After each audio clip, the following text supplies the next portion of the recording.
फक्त आली तर. पुण्यातलं साधारण 1 वर्ष तुम्हाला झालं. पुण्यातली काही आठवण, काम करतानाची आठवण काही सांगता येईल?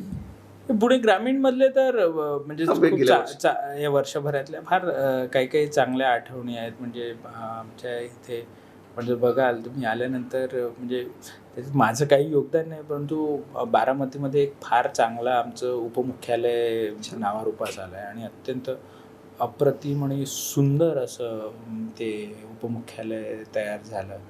त्याच्यानंतर आम्ही इलेक्शन्स आणि भरती ह्या सगळ्या गोष्टी झाल्यात आणि काही काही जे काही डिटेक्शन्स आहेत ते जसं मी हा अनुभव सांगितला, हा कुठे डॉक्युमेंट होणार नाही, परंतु तो मनाच्या जवळ आहे. मध्यंतरी हवेलीमध्ये एका व्यापाऱ्याचा खून झाला होता आणि अतिशय निर्घृणपणे तो खून केला होता. जवळपास आम्ही 1.5-2 महिने त्याच्यावर काम केलं आणि त्या मुख्य आरोपीला आम्ही अटक करू शकलो. तो ह्या सगळ्या गोष्टींचं कुठेतरी एक समाधान आहे की आपण त्या व्यक्तीला, त्याच्या कुटुंबियांना आपण न्याय देऊ शकलो. सर, तुम्ही पुणे ग्रामीणचे प्रमुख आहात.